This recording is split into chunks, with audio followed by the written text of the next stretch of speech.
We provide you the platform to turn your dreams into reality. Give wings to your aspirations with KR Mangalam University. Operation midnight hammer, इसकी चर्चा हर तरफ हो रही है। दुनिया भर के थिंक टैंक्स अमेरिका के ऑपरेशन पर बात कर रहे हैं। ऑपरेशन मिडनाइट हैमर किस तरह से किया गया, इसकी रणनीति कैसे बनी, ऑपरेशन मिडनाइट हैमर के बारे में अमेरिका में किसको कितनी जानकारी थी, अमेरिका ने अपनी धरती से करीब 12,000 किलोमीटर दूर कैसे इसे अंजाम दिया, और ईरान की न्यूक्लियर साइट को जब से फोड़ा है अमेरिका ने, तब से B-2 बॉम्बर और बंकर बस्टर बम की किस तरह चर्चा हो रही है। लेकिन केवल इन्हीं दो हथियारों से अमेरिका ने ऑपरेशन को अंजाम नहीं दिया, बल्कि इसमें अमेरिका के कई विनाशकारी हथियार शामिल थे। कब किस हथियार का इस्तेमाल करना है, कहां किस हथियार से अटैक करना है, पूरी रणनीति के तहत यह किया गया था। कैसा था अमेरिका का ऑपरेशन मिडनाइट हैमर, एक एक डिटेल इस रिपोर्ट में। अमेरिका के 125 बम जाल में फंसे ईरान का सच।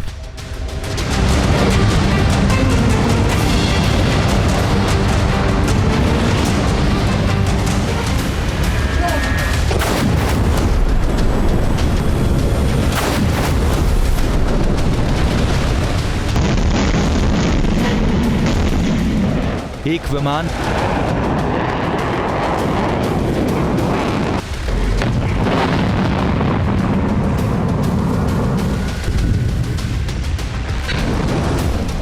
दो विमान,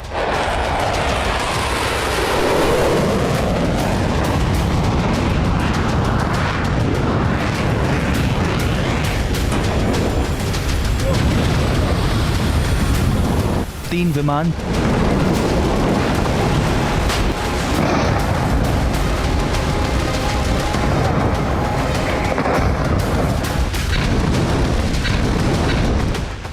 चार विमान।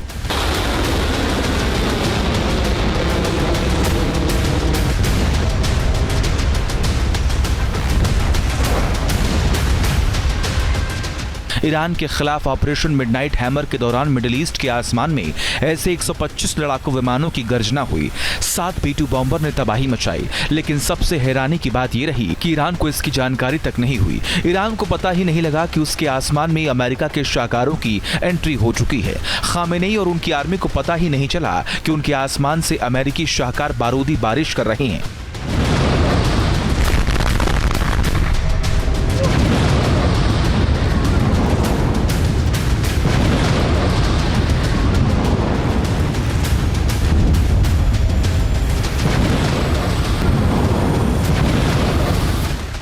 अमेरिका का ऑपरेशन मिडनाइट हैमर सक्सेसफुल रहा, ऐसा दावा अमेरिका और इजराइल कर रहे हैं। पश्चिमी मीडिया की ओर से किया जा रहा है।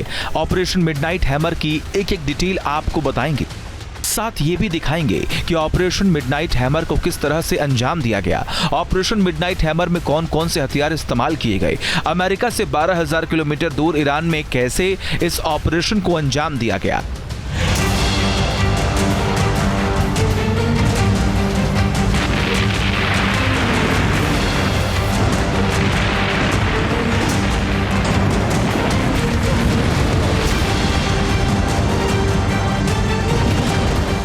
ऑपरेशन मिडनाइट हैमर कब और कैसे किया गया, सब बताएंगे। लेकिन पहले ये जान लीजिए कि आखिर अमेरिका को इस तरह से ऑपरेशन करने की जरूरत क्यों पड़ी। जाहिर है पिछले कई साल से अमेरिका और इजराइल के निशाने पर ईरान के न्यूक्लियर ठिकाने थे। ऑपरेशन मिडनाइट हैमर का उद्देश्य ईरान के परमाणु हथियार कार्यक्रम को नष्ट करना था। यह इजराइल और अमेरिका के लिए खतरा बन रहा था। लिहाजा अमेरिका ने ईरान के खिलाफ यह मिशन 21 जून 2025 की रात शुरू कर दिया। इसे अमेरिकी वायुसेना और नौसेना ने मिलकर अंजाम दिया। इस मिशन में कौन कौन से हथियार शामिल थे, पहले उन्हें देख लीजिए, फिर एक एक डिटेल बताएंगे कि इन हथियारों का इस्तेमाल कब और कैसे किया गया। ऑपरेशन मिडनाइट हैमर में अमेरिका ने 7 B-2 स्टील्थ बॉम्बर्स का इस्तेमाल किया। इन 7 B-2 स्टील्थ बॉम्बर्स ने 14 GBU-57 MOP बम गिराए, तो वही USS जॉर्जिया सबमरीन से 30 से ज्यादा टॉम हॉक मिसाइलें दागी गईं। 125 लड़ाकू विमानों का इस्तेमाल किया। हर मिसाइल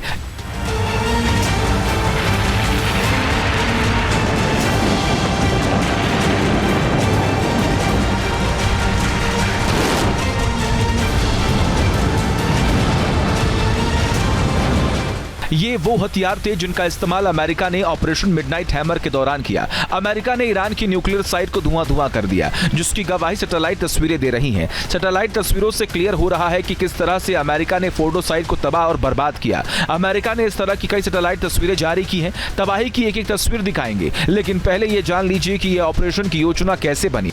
मिशन की योजना महीनों पहले बनाई गई थी, लेकिन इसे गुप्त रखा गया। केवल कुछ चुनिंदा लोग जैसे राष्ट्रपति डोनाल्ड ट्रंप, रक्षा सचिव पीट हेग्सेथ और जॉइंट चीफ ऑफ स्टाफ के चेयरमैन जनरल डैन केन को इसकी जानकारी थी।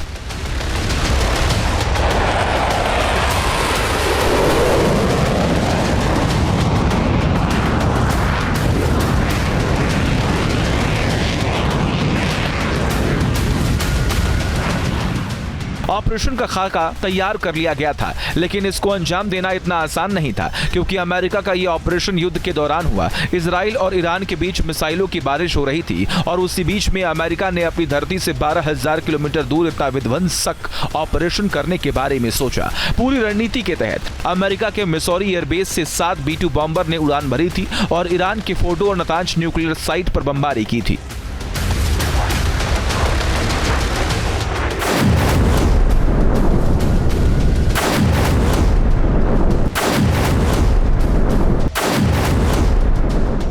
अमेरिका के B-2 बॉम्बर्स ने अमेरिकी समयानुसार 21 जून को रात के 12:01 पर उड़ान भरी थी। जाहिर है B-2 बॉम्बर 1010 किलोमीटर प्रति घंटे की स्पीड से उड़ान भर सकता है, लेकिन इस ऑपरेशन में कई देशों की एरियल सीमा को पार करना था, लिहाजा रडार से बचकर भी जाना था। दूरी काफी थी, लिहाजा आसमान में रिफ्यूलिंग भी करनी थी। जाहिर है अमेरिका ने इसकी पूरी रणनीति बनाई थी।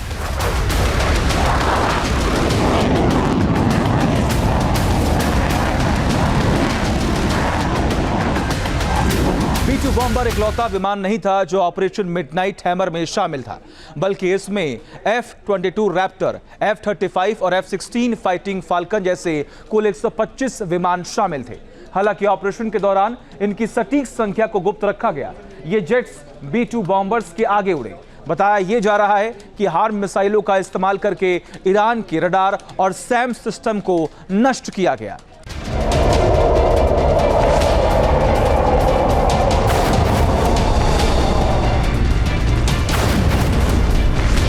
अमेरिका ने इस ऑपरेशन में कई चतुर रणनीतियों का इस्तेमाल किया, जिसकी वजह से ईरान का डिफेंस सिस्टम काम नहीं कर पाया। बताया जा रहा है कि अमेरिका ने डिकॉय ऑपरेशन किया, मतलब कि ईरान को गुमराह किया। अमेरिका के विमान जब ईरान की ओर बढ़ रहे थे, तब कुछ B-2 बॉम्बर्स को जानबूझकर प्रशांत महासागर की ओर भेजा गया, जिससे ईरान को लगे कि हमला दूसरी दिशा से होगा। इन डिकॉय विमानों को गुआम के एंडरसन एयर फोर्स बेस की ओर भेजा गया, जिससे ईरान का ध्यान भटका। एक B-2 विमान को हवाई में आपातकालीन लैंडिंग करनी पड़ी और फिर शुरू हुआ ईरान पर अटैक। अमेरिका ने एक पूरा डिकॉय डिप्लॉय किया है।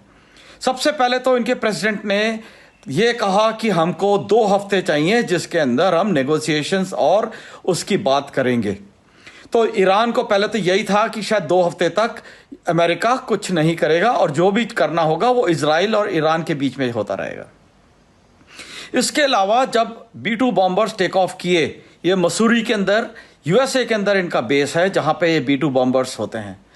यहां से कुछ बॉम्बर्स निकले और पैसिफिक के अंदर जो अमेरिका का बेस है उसकी तरफ आए, तो लोगों का ध्यान वहां बटारा।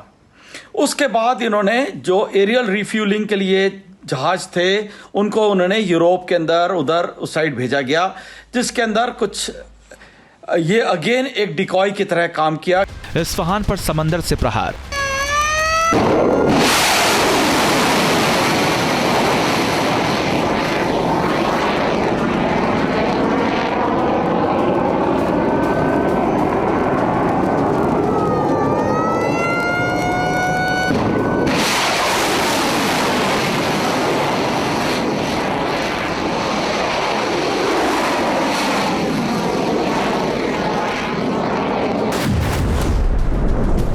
अमेरिका की ओर से ईरान पर पहला हमला समंदर से किया गया। अमेरिका ने USS जॉर्जिया सबमरीन से ईरान के इस्फहान न्यूक्लियर साइट पर अटैक किया। USS Georgia Ohio class guided missile submarine, जिसको अमेरिका ने भूमध्य सागर में तैनात किया है। अमेरिका ने ईरान पर USS जॉर्जिया सबमरीन से 30 से ज्यादा टॉम हॉक मिसाइल से हमला किया, जिससे ईरान का इस्फहान न्यूक्लियर साइट तबाह हो गया। टॉमहॉक मिसाइल 2500 किलोमीटर दूर तक हमला करने में सक्षम है। ये दुश्मनों पर 880 किलोमीटर प्रति घंटे की स्पीड से हमला करती है। ये अपने साथ 450 किलोग्राम तक विस्फोटक ले जा सकती है। ये मिसाइल कम ऊंचाई पर उड़ान भरने में सक्षम है, लिहाजा रडार की पकड़ में आने की संभावना बहुत कम होती है।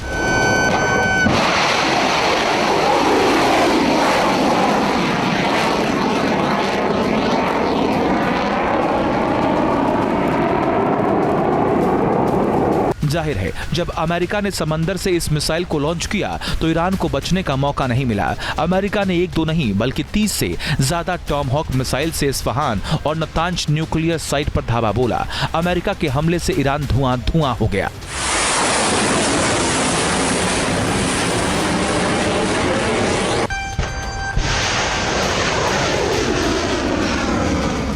अमेरिका इधर समंदर से अटैक कर रहा था तो वहीं दूसरी तरफ अमेरिका बाहुबली इस हमले के करीब 1 घंटे बाद ईरान की सीमा में दाखिल हो चुके थे, जिसके बाद ये विमान तेजी से अगले 30 मिनट के अंदर ही फोर्डो साइट के ऊपर मंडराने लगे। 18 घंटे की फ्लाइट, आप इमेजिन करिए 18 घंटे लगे इस बॉम्बर्स को यहाँ पे आने के लिए।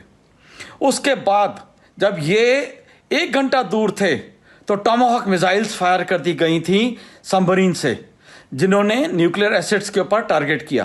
तो ईरान को लगा होगा कि भाई ये तो सिर्फ अब मिसाइल्स और इसी का हमला होगा, और उनको कुछ नहीं पता चला। 1 घंटे के अंदर पूरे एस्कॉर्ट के साथ, फाइटर एस्कॉर्ट्स के साथ, ये जो B-2 बॉम्बर्स हैं, इन्होंने जाके अपने बॉम्ब्स अगले 30 मिनट के अंदर ये जो 3 सिलेक्टेड साइट थी उनके ऊपर गिराए। 50,000 फीट की ऊंचाई से उड़ते हुए जब B-2 बॉम्बर तो कोई भी रडार सिस्टम इन्हें पकड़ नहीं पाया। 6 B-2 बॉम्बर्स ने फोर्डो साइट पर 12 बंकर बस्टर बम गिराए और 7वां B-2 बॉम्बर नतांज साइट पर बमबारी कर रहा था। नतांज पर 2 बंकर बस्टर बम गिराए गए, जिसके बाद ईरान के एटमी ताकत बनने के सपने को चकनाचूर कर दिया गया। बिना ईंधन भरे करीब 11,000 किलोमीटर तक उड़ सकता है। हवा में ईंधन भरने की क्षमता के साथ इसकी रेंज और भी बढ़ सकती है। 1010 किलोमीटर प्रति घंटे की स्पीड से उड़ान भर सकता है। ये बॉम्बर 40,000 पाउंड या 18,100 किलो से ज्यादा के हथियारों को ले जा सकता है। इसमें 80 छोटे या 16 परमाणु बम लगाए जा सकते हैं। ये पारंपरिक बमों के अलावा परमाणु बम भी ले जा सकता है। इसके अलावा प्रेसिजन गाइडेड मिसाइलें भी B-2 के जखीरे में शामिल होती हैं। B-2 को केवल 2 लोग संचालित करते हैं, एक पायलट और एक मिशन कमांडर। आसमान से जब बंकर बस्तर बमों की बारिश हो रही थी तो फोर्डो से लेकर नतांज तक तबाही मच रही थी। आग की ऊंची ऊंची लपटें उठ रही थी। बंकर बस्तर बम ईरान के न्यूक्लियर पावर बनने के सपने को मटिया मीट कर रहा था कि महाविनाशक बम कैसे काम करता है, इसने कैसे ईरान के सपने को चकनाचूर किया। बंकर बस्तर बम कई चरणों में काम करता है। ये GPS के जरिए अपने लक्ष्य को ढूंढ लेता है, फिर धरती की सतह पर धमाके के साथ अंदर घुसता है, फिर एक के बाद एक विस्फोट करते हुए टारगेट तक पहुंचता है और फिर उसे तबाह कर देता है। इसमें डबल चार्ज सिस्टम होता है।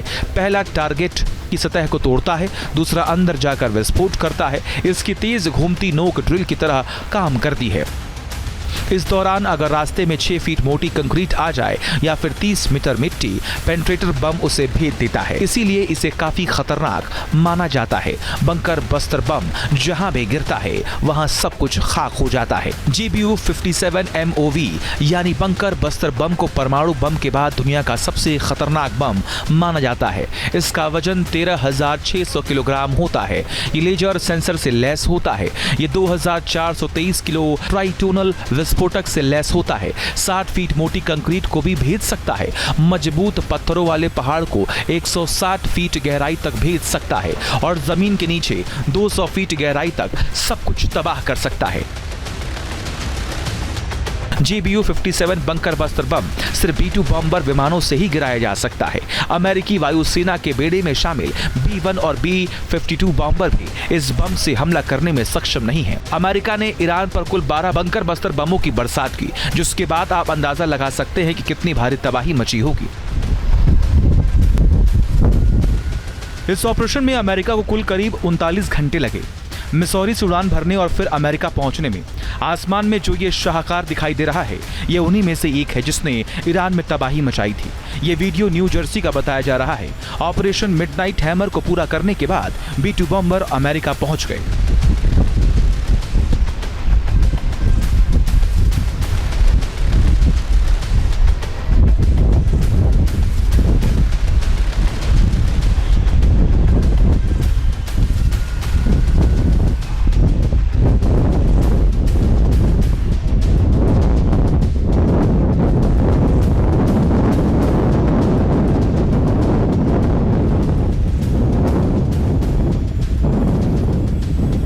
फोर्डो को फोड़ डाला, न्यूक्लियर साइट तोड़ डाला। फोर्डो साइट की एक एक तस्वीर को गौर से देखिए। ये तस्वीर हमले के पहले की है, जब फोर्डो साइट पर अमेरिका ने हमला नहीं किया था। ये सैटेलाइट तस्वीरें 21 जून की हैं, जब अमेरिका ने हमला नहीं किया था। तब फोर्डो साइट पर सब कुछ सामान्य दिख रहा था। अब इस दूसरी तस्वीर को गौर से देखिए। ये तस्वीर 22 जून की है। इस तस्वीर में फोर्डो साइट तबाह हो गई। बमबारी के बाद फोर्डो साइट में गड्ढे हो गए। जहां पर बंकर बस्तर बम गिरा, वहां बड़ा सा गड्ढा हो गया। इन तस्वीरों के जरिए अमेरिका की ओर से दावा किया जा रहा है कि फोर्डो साइट पूरी तरह से तबाह हो गई। अमेरिका ने ईरान के खिलाफ जो ऑपरेशन लॉन्च किया था वो सफल रहा। एक और सैटेलाइट तस्वीर को गौर से देखिए। इस सैटेलाइट तस्वीर में देख सकते हैं कि किस तरह से अमेरिका के बंकर बस्तर बम ने तबाही मचाई। जहां पर बंकर बस्तर बम गिरा, वहां पर बड़े होल हो गए। तस्वीरों में देख सकते हैं आपको कुल 6 होल दिखाई दे रहे हैं। 3 होल एक लोकेशन पर है और 3 होल एक लोकेशन पर। अमेरिका के B-2 बॉम्बर का हमला बेहद ही सटीक और विनाशकारी था, जिससे फोर्डो साइट में भारी तबाही मची। अमेरिका की ओर से हमले के बाद जारी की गई तस्वीरें, जिसमें दिखाया गया कि कैसे सुरंग के प्रवेश द्वार पर हमले के बाद मलबा बिखरा है। हमले के बाद जमीन धंस गई। सैटेलाइट तस्वीरों से एक एक डिटेल को देखा जा सकता है कि कैसे अमेरिका ने ईरान पर ऑपरेशन मिडनाइट हैमर लॉन्च किया था और उसको मुकम्मल किया। जहां भक्ति है हर शब्द में, कथाओं में छुपे हैं दिव्य रहस्य और ज्योतिष देता है जीवन को दिशा। धर्म से जुड़ी हर बातों को जानने के लिए हमारे चैनल स्तुति को सब्सक्राइब करें। चैनल पर जाने के लिए इस लिंक पर क्लिक करें।